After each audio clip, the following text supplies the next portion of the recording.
Good morning, DJ and PK. It's 97.5, the KSL Sports Zone. Welcome in on a Tuesday morning. That was a wild and crazy night of playoff action. Doesn't matter if you were following the NHL or the NBA, they both delivered. That was outstanding. There have been so many bad nights in these playoffs. I mean, just blowouts.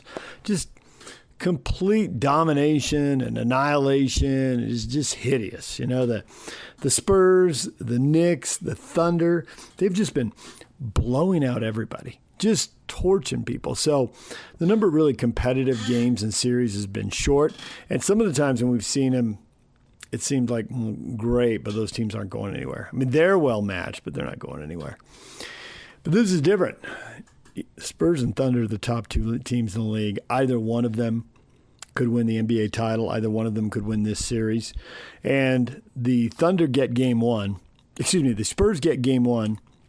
The Thunder trailed most of the night. And I really thought offensively they got much better in the middle of the fourth quarter. Now, in his post-game comments, Shai Gilgeous-Alexander attributed that to the Spurs defense not being as active. And maybe they did get tired. And maybe that's one of those inexperienced things. You know, you got to pace yourself. You burn a lot of nervous energy. But I got to tell you, the team that's inexperienced was a much better, more composed team early on. I thought the Thunder offense, not taking anything away from Spurs defense, obviously they're a good defensive team anchored by Wemby, but the Thunder made it easy for them. There were too many possessions that had 0-1 pass. And sometimes even when there are multiple passes, the ball stayed on the same side of the floor. You know, throw the ball into the paint, attack inside out, swing the ball over to one side, then to the other. Wemby guards half the court. Well, then make him guard the three-point line, and then make him go down to the hoop and make him come out to the three-point line. Or make him guard the right side, and then make him guard the left side, and then make him get back to the right side. And even if it doesn't pay off right away, it will over time. And maybe that is, we'll have to see, maybe that's what happened in the fourth quarter, because I did think in the second half the Spurs started moving the ball better. And they came out of a timeout with like 7 minutes left. They ran a couple plays where the ball moved really well. But it's kind of like, you know, they're not shooting their threes in rhythm. Well, there's no rhythm to the offense. There's no rhythm to have or to capitalize on. It was a weirdly, maybe they were intimidated. Maybe there was a certain level of anxiousness, anxiety, because they hadn't handled the Thunder well in the regular season. I don't know what it is. But 7-game playoff series are different.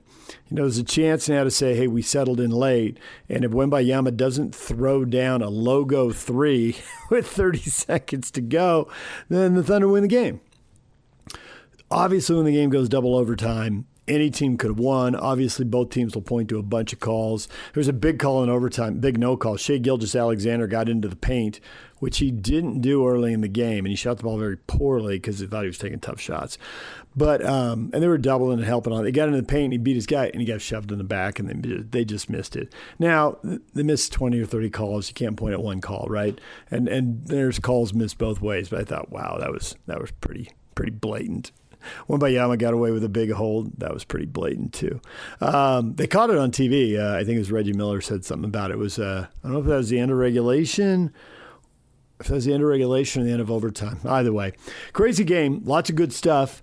Oklahoma City wasted a sensational game from Caruso. He came off the bench, 31 points in 32 minutes, 8 of 14 from the three-point line, 11 of 19 from the floor. Now, Lou Dort, Chet Holmgren, Isaiah Hartenstein, all just they had minimal impact on the game. They were a combined 4 of 14 shooting. They combined for 15 points. You know, maybe one of those guys can get it going. Hard to believe that Caruso is going to play like that again. He was sensational. So I suppose that's good news for the Spurs there. I don't think Wemby can keep doing this. But it was impressive. 41 points, 24 rebounds. My gosh, he was impressive. He was so good. So good. It was great. It was a really entertaining basketball game. A little clunky for the Thunder there in the certainly in the first half, and maybe even, you know, into the third, midway through the fourth quarter. But man, the end of regulation, those OTs, really good stuff. This needs to be a long series. That did not disappoint. More of that, please. And I have seen David Locke tweeting, and he said it Friday, you know, if the Spurs win now, when will they lose a playoff series again? I'm having a hard time with that because it was just a year ago. Well, now the Thunder are all set up. I mean, they're going to reel off a bunch of them now. They're young. They've got guys signed. They've got cap room. They've got young guys behind. They not only have starters, they got a bench, and then behind the bench, with 15 player rosters now, they're 3 deep in spots. I mean, when's anyone going to beat them? Yeah, possibly. They won't even go back to back. Spurs have won game 1. Maybe they'll win the series. So I have a hard time for the long view. I mean, these teams do look like they'll be good, but pretending like they won't lose for a while, who's to say? Maybe the Spurs and Thunder pass it back and forth the way we've seen we've had other times where 2 teams have gotten to the top, and we saw LeBron and Steph at the top. They passed the title back and forth for a while. Didn't always meet in the final, although obviously they did sometimes, but didn't always. They did have that 4-year stretch when he was in Cleveland. But Golden State won 1 after that, and LeBron won 2 before it when he was in Miami. If you go back, Shaq and Duncan passed it back and forth. Sometimes they met in the West, sometimes they didn't. And if you go way back, Magic and Bird passed it back and forth. So maybe it'll be that kind of rivalry. It'll be interesting to see how that plays out over time. Game 1 in the East tonight, it's New York and Cleveland. Intrigued to see what happens in this one. I think New York's the better team and New York will win it, but time will tell. How do Cleveland's bigs play? It seems to me like those guys should be awesome, and there are times when they're great, but sustained above average play in the playoffs hasn't really been their thing. We'll see. Cleveland's got a shot. I think New York has to be the favorite, but Cleveland's got a puncher's chance to be sure. So that's the basketball. And then there's the hockey. Man, Buffalo and Montreal, Game 7. Montreal scores twice early. Buffalo, they don't really have any experience, right? They hadn't done anything in the playoffs for 15 years. It's like, poor Buffalo, man. Those sports fans are cursed. And sure enough, the Sabres fight back. They get a goal. They get it to 2-1. They tie it up early in the third period. It's 2-2. And then midway through the third, about 10 minutes to go, they score and take the 3-2 lead. And then they wave it off, whistle. They thought the puck was dead. It looked like I don't know if it went under the pads or between the legs. I saw it, and I saw a replay. You can never really see anything live in hockey when it's really good because everything happens so fast. And certainly this puck disappeared, and that's why the refs blew the whistle. So they blow the play dead, and Buffalo doesn't get the goal. And the Buffalo fans are just losing their mind, right? The Bills can't catch a break. The Sabres can't catch a break. The Braves left town decades ago. What are they to do? So Montreal then, of course, scores in overtime and wins the series, and Buffalo's season is done. That is a tough way to go. There's always calls. There's always no calls. But, man, having a goal waved off. Oof.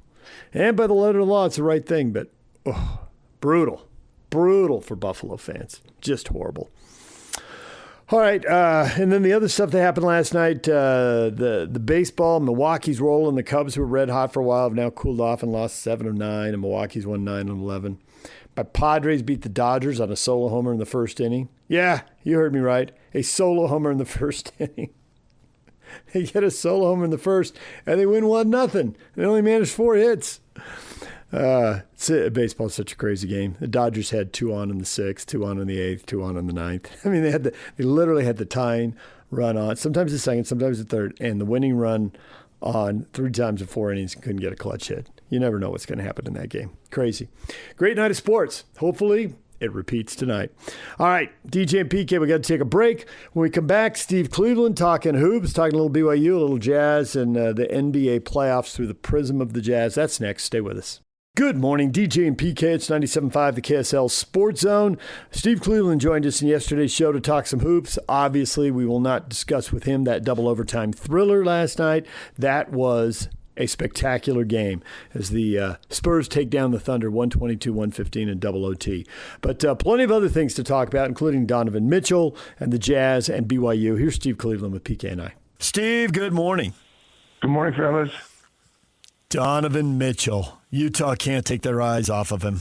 What could have been? How good could he be? He's in a conference final for the first time. It's not the big prize, but it's an important prize along the way. He's got to be feeling pretty good. How impressed were you? Oh, amazing. He just has so much confidence. And, you look at them against the Pistons in Game 7, and he goes 26, 6-3 at 29. he's just playing with so much confidence and playing. He's taken this team and will continue to take this team on his shoulders. And just watching the games and just listening to the different broadcasts and people, and everybody's pretty excited about what he's doing. And obviously he's surrounded with Jared Allen and Evan Mobley and James Harden. As I just watched this unfold, I'm sitting there thinking to myself that here's James Harden, who was, the kingpin in basketball for a long time, and now he's taking a more of a simpler role and not nearly as impactful. And but with that group, between Max Strus, Mitchell, Harden, Mobley, Jared Allen, they become a really, really fine-tuned team. And it's fun to see that. It's fun to see Donovan Mitchell have success. And even the guy like Sam Merrill, who makes contributions to this team, a local product out of Utah State. And it's fun to watch. Hopefully they'll continue to play that well, and we'll see what happens here with East Finals and against the Knicks. It's amazing to me, you brought up Sam Merrill, to think that he's going to have a better NBA career than Jimmer. It just seems shocking. But at the same time, that's where we're at, and it's a real credit to Sam to find a role and just fit that role and play it. Yeah. No, I don't think there's any question. And I've watched him for a number of years, and he's kind of gone unnoticed and under the radar. But he's just played well, and it's fun to see what he's doing and what's going to happen here in the playoffs. It's going to be exciting to watch. You consider these two series toss-ups? You think somebody's got a decided advantage in these two conference finals? Oh, you know what? It's hard for me to think that the Knicks are not going to win the East. I just feel like obviously they play the Sixers, and that was a joke. But at the end of the day, my heart tells me a little bit that the Knicks are going to be really tough to beat in a series like that. But my heart says go Cavs, and we'll kind of see what happens. My last opportunity of the year to talk to Kevin Young this season. When I say year, I mean season. We're in the hallway up there in the Moda Center in Portland, right? And he says, he's talking about building his team for next season. And he said, and this is going to be a Jazz-related question, just to give you a heads up, that to him, the Holy Grail is shooting, right? And it stuck with me. And he said that. And there's a couple other media guys and myself were just kind of casually talking to Kevin as he's wrapping up the season. And so he's talking about what he wants to do going forward. And he said, literally says, the Holy Grail, he used that phrase. And so now, with the Jazz and their perspective, David Locke, who we all respect his basketball mind, he's really nervous about Dybantsa's shooting ability, right? Because he seems like he's got everything else that you would need: length, athleticism, desire, work ethic, blah, blah, blah, right down the list, right? But the shooting in a league, in a game, not just a league, in a game where shooting has become so paramount, he's nervous about it. And I get it, right? I understand that. My thought for you is shooting, and what do you think of him, and how much can guys improve their shooting? Because the kid is still only 19 years old. Well, the first thing I would tell you is that the amount of time that he's going to put into this process is going to be unlike anything he's done at any other time. I mean, it's one thing as a collegiate player, and you get better on your own, and you have coaches working you out. But getting to the next level and getting to the NBA and putting yourself in a position with multitude of coaches and just the details of improving shooting, he's going to spend more time in the next few weeks than he has in most of his first year as a collegiate player. And so I'm not too concerned about that. I mean, he's got a great mid-range game, and I watched him play pretty much every game, and there were nights that he hit threes and shot the ball well, and there were some nights that he won't. But I think his mechanics are good enough that he's going to continue to get better, and that he'll have more confidence, and he'll be surrounded by people helping him get better. I just don't see that as being a big problem right now. Well, we'll see. We'll see where he ends up playing and what ends up happening and whatever the circumstances are. But I love this guy. I just think he's got a sense of where kind of he is all the time. One of my favorite books growing up was a Bill Bradley book. Nobody in this broadcast probably knows who he is, but he's a guy that was with Princeton, and it was a sense of always knowing where he was and became a great shooter. And I think AJ has a sense of where he is when he's on the floor, and whether it's in the paint, whether it's in the perimeter. I just see him getting better, and I just don't think that's going to be an issue. The fact that he is a great mid-range shooter doesn't mean that he can't be a great three-point shooter. And I think he's going to be surrounded by really, really smart people that will get him to a position. Because once he stretches the floor to the three, and I know the NBA three is different than the collegiate three, I think he's going to be really special. Do you love the phrase "the Holy Grail is shooting," or as a guy who hired one of Rick Majerus' assistants and changed the way they defended and got the opponent's shooting percentage down to 40% or even a little lower, and suddenly you're an NCAA tournament team and the rebuild it was like jet fuel to your rebuild, would you argue with shooting as the Holy Grail? I have believed this and always believed that defense wins championships. And I just think that, yes, and it differs. I mean, you got, high school and collegiate. You got the NBA. You got different levels and different advantages and circumstances that surround, being great shooters. But I just think that in my experience, that teams that defend and continue to defend consistently are always going to be competitive.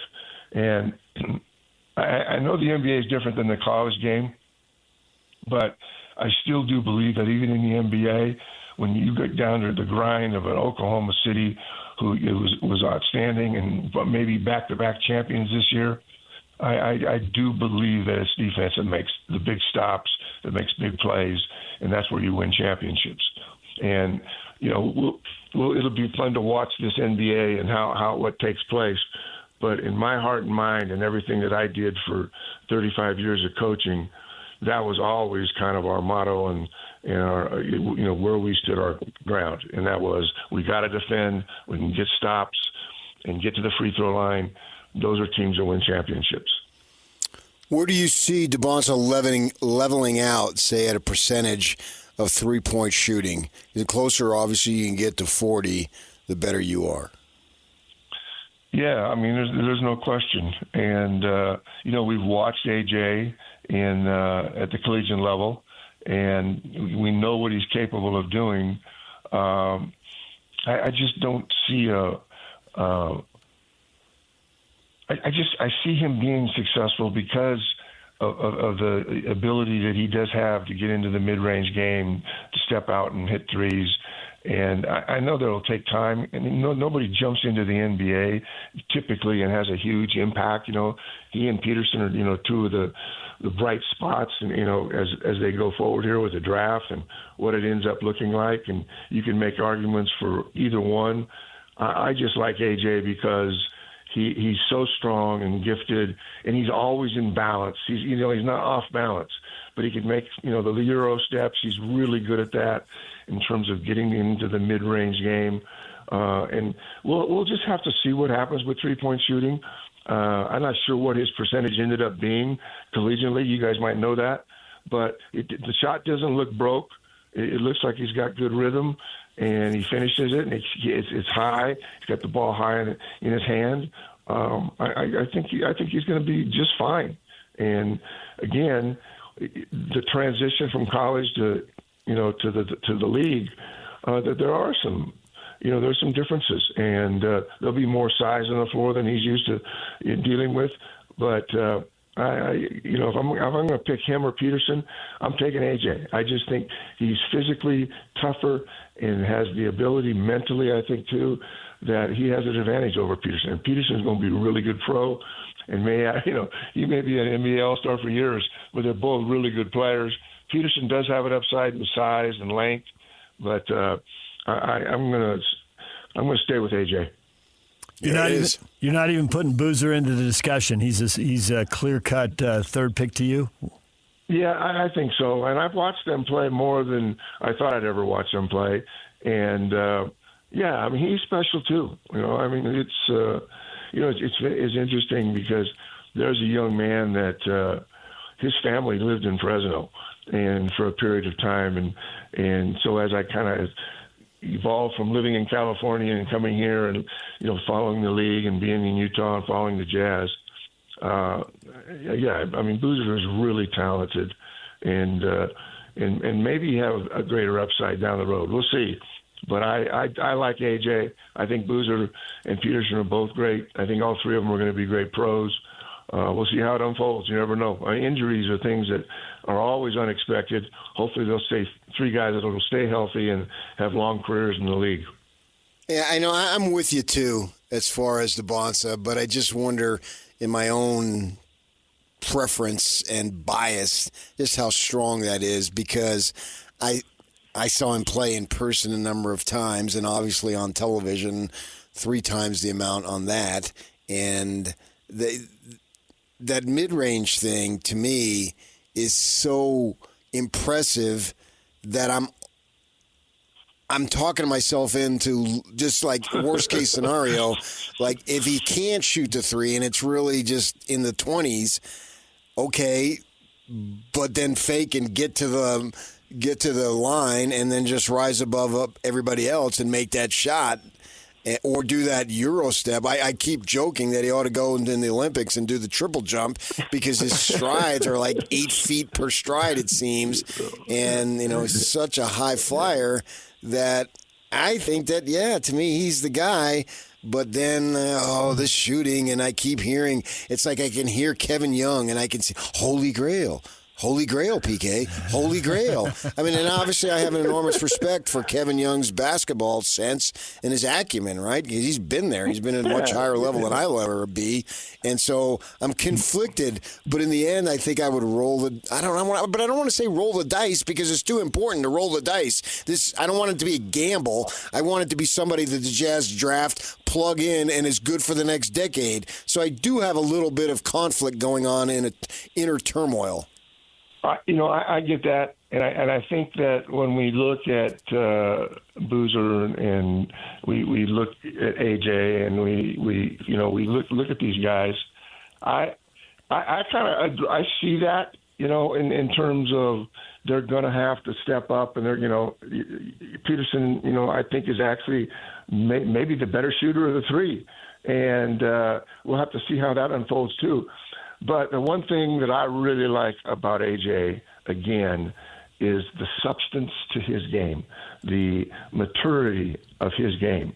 He just is an elite athlete, and he seems to really have his head on and straight, and he doesn't force stuff. He doesn't try to make plays. He takes what he can get, and you mentioned it, his Euro step and all the ways that he can get into the mid-range. But this we all will agree on. For him to be an elite player at the next level and play for 10 or 15 years and have an impact in that league, he has to become an elite three-point shooter. You cannot get this done without it. And so I say that, I leave that little caveat because I believe that he does have that ability. But for me, that's my number one focus as I watch him develop, is that can he shoot from 23, 25, 26 feet? And is he comfortable doing that? I've watched him play in college just like you guys have, but I think if there's anything that he still needs to take to another level to really have an impact in the league, he's got to be a guy that can knock shots down from 25 to 30 feet. And I'm not suggesting the contested shots. That's not what I'm talking about.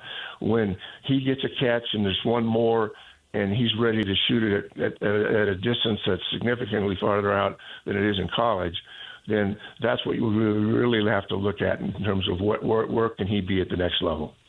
PK was just throwing out numbers, but let's just go with it since it's a number you threw out in the 20s. He won't be able to fake and go by anybody and get to the mid-range if he's shooting not only in the 20s, but I even think in the low 30s, because they're just going to sit back and wait for him 15, 18 feet from the hoop, wherever he establishes that he's really good from. So In my mind, if he can get it over 35, then you can start to work with it. And obviously, if he gets it to 40, then he's going to have an unbelievable career and unbelievable stats because all the other stuff is there.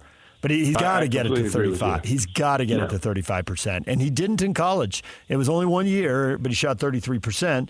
Now, we did see Yegor left BYU and went to the Nets, and he started figuring it out.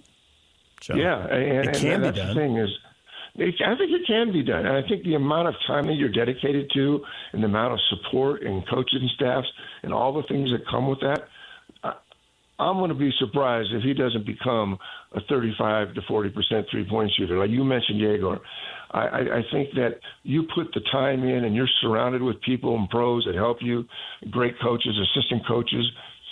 He's going to have more help and more support in becoming who he wants to become and who we'd like to see him become than any other time in his life.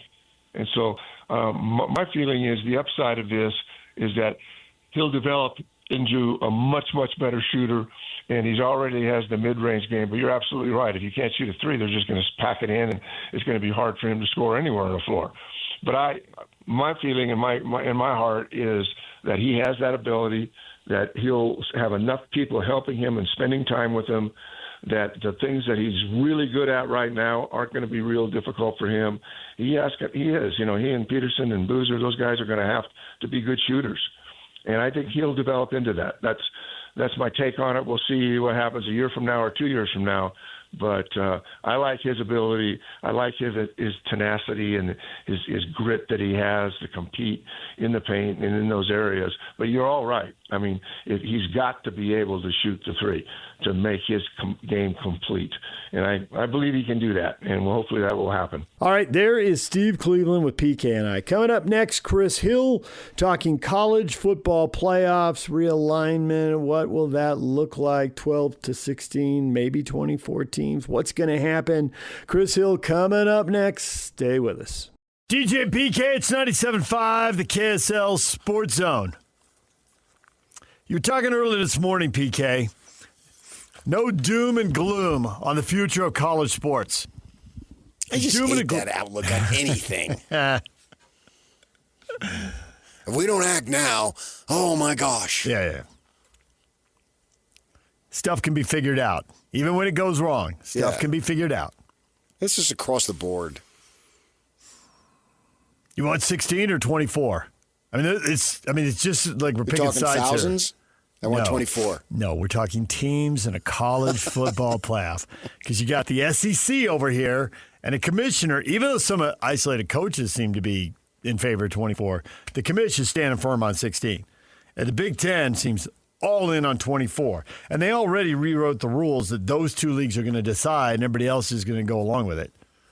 The Big 12 and ACC, for whatever it's worth, and I don't think it's much, have signed off on the Big Ten's plan for 24. I don't want 24 without 16. I'm not You want to see 16? Yes, exactly. See 16, see how it looks. We've seen 12. I mean, we've seen this a few times. Like, the Mountain West or the WAC wasn't working. So they went to 16 teams. Yeah. Whoa, easy. Went over the top. Yeah, that didn't work. And then it didn't work. And fortunately, course correction, they went to Mountain West at 8. And that worked. It did. And then it went to 9. And then that worked. Right. 9, 10, 12. It worked for a long time until this recent split. I thought the Mountain West had a good thing going. Having grown up with one of those teams and covered another one here. Before Utah went to the Pac-12 and BYU went independent, that was a good thing. They were going to bring in Boise. That was a good thing in basketball, the two sports that matter the most. And that got Utah, they got cut at the knees. BYU, and TCU all left. Yeah. And so, it was a good thing. But then that whole decade and a half with Utah State coming in and getting good, and obviously Boise State was the big dog, and San Diego State and Fresno State had good runs, that was a good thing. Yeah. Now it's split up with this Pac-12 Mountain West thing again. I know. I just have to accept, all right, everything changes. Here we go. Right. So I would want to see 16 a little bit. 24 I'm just seems like a watering down of the regular season. I'm surprised by how much I like the more expanded playoff and by how much the playoff has justified itself. The 12 years. The 12.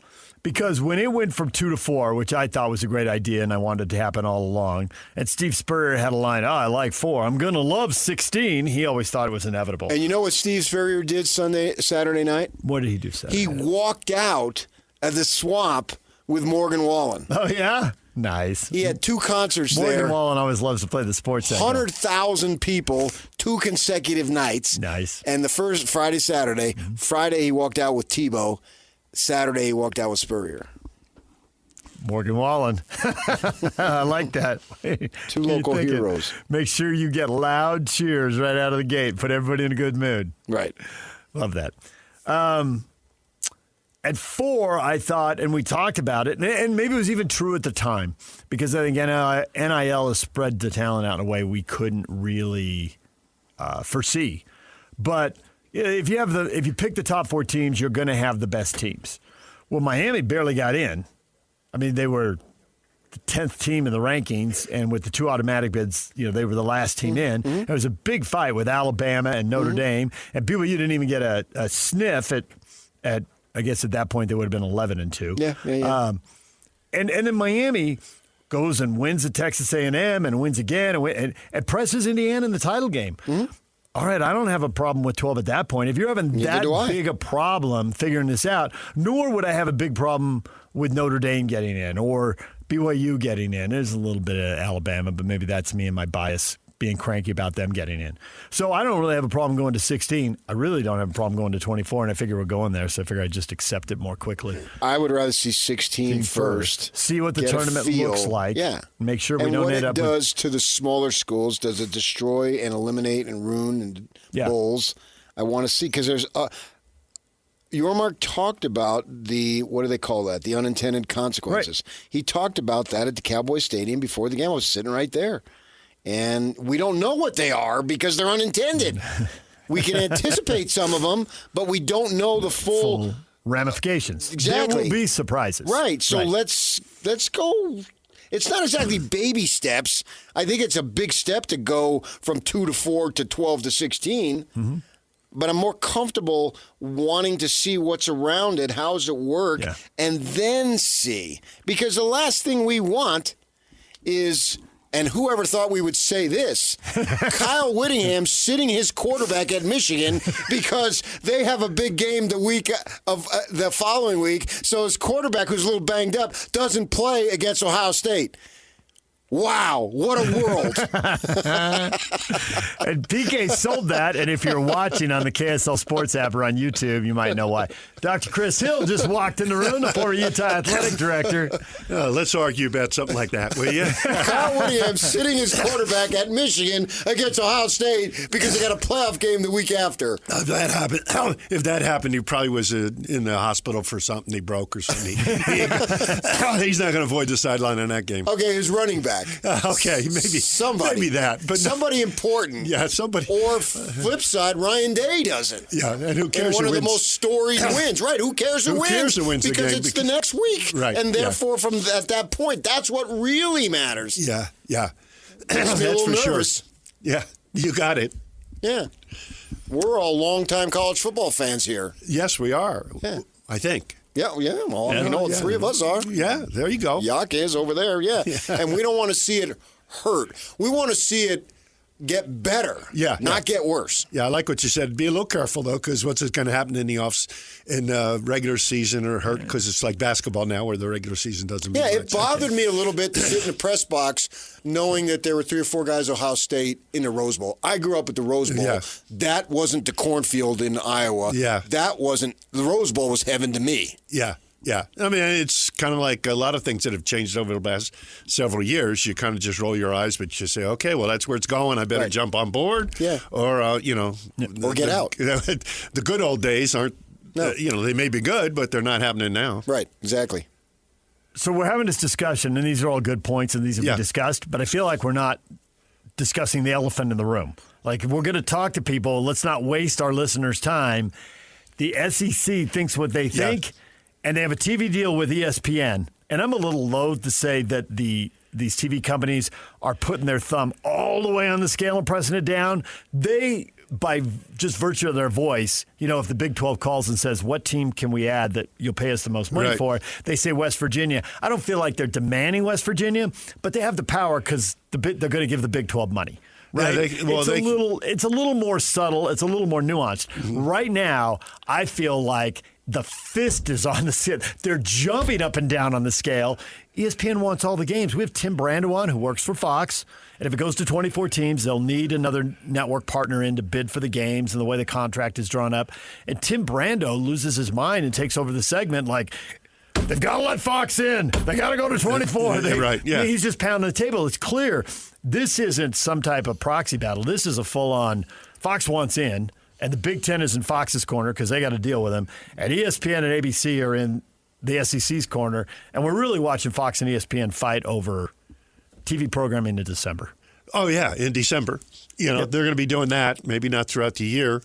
It's interesting because, I think I told you my son was in acquisitions at ESPN for 12 years, and now he went to YouTube, and I'm just wondering what all these other places are going to do. Who owns who? Who's going to continue to own whom? YouTube's owned by Google, right? Yes, they are. Yeah. He was with Disney, and they went to Google, and I said, okay, Disney, Google, well, I think you have a safe harbor there. They actually park your car for you. That's pretty nice. But, he said he'd put me in he has a valet at work?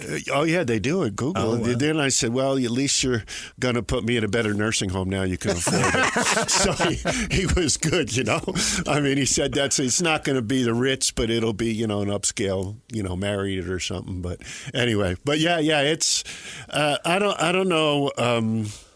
I'm a little not afraid, because it's not my job anymore. But going to 24 is a lot right away, like you were saying. Maybe you bounce into it.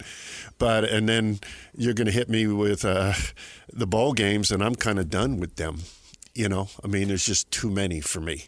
And it's not the experience now it's going to be. And you don't have the Rose Bowl. I'm getting back to things happening. But 24 will make it happen, too. And they'll make the money. And live TV is it. That's the deal in terms of sports because you can't tape it. You can't do any of that stuff you can do with everything else on TV. Right, yeah. And DJ's heard me tell this story before about the bowl games. The big dogs, they're going to be okay, right, either way. But several years back, I was covering the Arizona Bowl as Utah State against New Mexico State. Right. And so I'm in Tucson, and New Mexico State obviously isn't that far away from Tucson, and the amount of purple that was in that town the day of the game, because they don't go to bowl games all the time. It's a huge deal. Right. And then they win in overtime, and the kid kicks a field goal or misses a field goal or something, I don't remember. But I just saw the smiles on the faces of those young men and their families, and they don't get that. And we're supposed to be in for the business of the kids, young men, young women. I don't want to deny the Mexico States of the world the opportunity that meant the world to them. Oh, yeah. I understand that one. It's the ones that are 25 through 45. They're the ones that I think are kind of going, oh, man, we're not in a big time. We're used to going to bowls. I mean, believe me, if New Mexico State went 4 years in a row, they wouldn't have the same interest at all. Yeah, I get that. Yeah. So, I mean, it's good for them, but that middle group's going to be tough where they are. If you're not in the top. I get why Notre Dame didn't want to go bowling. They just said no. When they got left out, they just said no. I think bowls for Power Fours have jumped the shark. And so for the group of 5 teams, they have so little access to the playoff. Yeah. It still matters to G5 or G6 now. It still matters to them. However, I did see for the first time, and he was unnamed because this is a little coloring outside the lines, but I did see a G5 say that the bowl games are a break-even experience largely. Sometimes they're a money-losing experience if you go cross-country. Well, I don't know who it is. If you get to stay home, if you're Hawaii playing the Hawaii Bowl, San Diego State playing the Poinsettia Bowl, or it's a short drive. But once you got to fly to Louisiana or wherever, now you're losing money. How many bowl games do you think we made money on? So 0. 3. Vegas Bowls? the BYU Vegas Bowl. Right. Yes. Drivable. And because of the opponent. Right. Fiesta Bowl because it was The Fiesta Bowl, yeah. and the Sugar Bowl because it was Alabama. Oh, okay. Yeah. Everything else we lost money. Right. But I remember being up there That's fine. at the Huntsman Center on a basketball night in a non-conference in December, and we used to have that little media thing when the front door there, and your office was down the hall to the left, and you got the call that you're in the bowl, and you came out, and I think you were going to go talk to Liz Abel down the hall, or whoever was down the hall, and I swear your feet were 3 feet off the ground. Yeah, that was the Copper Bowl probably. Is that what it was? Well, It would have been your first year. But you were so fired up about it. I mean, for Utah, it was kind of, for me and for our program, that was like, okay, that's the first validation. Mini step for us building this program, trying to get there. We were 6-6. On Thanksgiving night, one of my mentors called me, Fred Miller, and I'm debating, how do we get in? He says, you got to buy your way in. I said, what do you mean? Buy an extra $250,000 tickets and tell your president it's what you had to do. So we do that. Next day, we try to raise some money. But that was the deal. We had to get in to start and have our name on that Christmas week and across the bottom, and Utah's playing. And I think we got clobbered by that great running back from Wisconsin. But that's Ron Dane. Yeah, Ron Dane. That's sick. I can remember that stuff. But that's just the way it was. But I was fired up. Right. I was fired up because it was a big validation, for us. And I thought it was awesome, and because you were beaming. Oh yeah, I maybe my vertical leap was 6 inches then, as opposed to 1 now. But I thought it was super cool that Utah got to go to a bowl. Oh, it was fabulous. It was absolutely fabulous, and it gave us a starting point. Now years after that, we were happy to go to a bowl, but it wasn't the same feeling because it wasn't maybe the one we wanted. The advantage we had is that we weren't as much a TV darling, and we sometimes played a little bit easier team than we would have if we were a little bit more of a TV person. TV attraction. Right. So it was good to win games. Sure. Yeah. So when you hear what I read was that the unnamed G5 official, it's the first time I ever heard, and someone identified as an athletic director, I don't know what school, say that he was in favor of a G5, G6 playoff now. He thinks it'll generate more money, and he doesn't think, even at 24 teams, he says there's one team in one league each year that's going to get access to that playoff money. We will make more money if we have a G5 playoff. And I've never really heard him be open to it because they don't want to be a sub-classification, but money's driving everything, and maybe now people are starting to warm to that. Well, they may want to do that. I wouldn't want it to be run by the NCAA because then the money would be spread differently, and it would not match what they need. They'd have to do their own thing. The challenge is, do you really need the bowl people then? Or do you just say, hey, we got a big-time bowl. We contact Boise, say, when are you going to pay us, the group of 5, to play here? And maybe they get it. And then if you can get it on TV between Christmas and New Year's, as much as we all go, oh, my God, there's the toilet bowl, and, Northeast Jabibi State's playing somebody else, people turn it on because they're sitting there. And especially if the bowl games go away. People are still looking for programming. Yeah, that time of year, people are going to look for that. And people don't really care if it's a bowl game or not. They're just watching a football game, and it's in Boise or something like that. I don't think they'd need bowl games at that point. I think they'd want to play on campus and sell the tickets, and then both teams don't travel. Only one has to, and they save money and have a better atmosphere. I wish they would have done that with the Pac-12. We wanted that first year, and they played at Oregon, or maybe even the second year. But can you imagine University of Utah playing in the Pac-12 playoff at home? That'd be Olympic money in terms of the tickets. I think. Oh yeah. Oh, I see what you're saying. Yeah. We're playing Ohio State at Utah. I mean, it make the place crazy. Of course, going down to the Rose Bowl is different, but maybe playing Ohio State rather in the Fiesta Bowl and playing home here in Houston would be the city'd be ridiculous. Right. You didn't like my city? What's your city? Tempe, Phoenix. You're getting the ASU thing. No, I don't like it. I don't like it at all. If you really want, that bowl game was a pain in the butt. The Fiesta Bowl? Yeah, it's hard to get around. There was no heartbeat. Like we were in New Orleans, all our fans were there, but we were out wherever we spread out. were in Scottsdale, the whole valley's the same city. I mean, geez. Yeah. I mean, it's nothing but strip malls and stuff like that. Cactus. So, cactus, yeah. So, yeah, I don't like your city. pools. I mean, I don't like your city. We can go on about that for a long time, Chris, you got a book out. We'll talk about this coming up. What is it? Where can people find it? What's the title of the book? Well, ironically, it's called 31 Years in the Front Row. Mm-hmm. And I actually I have a website, chrishillstories.com.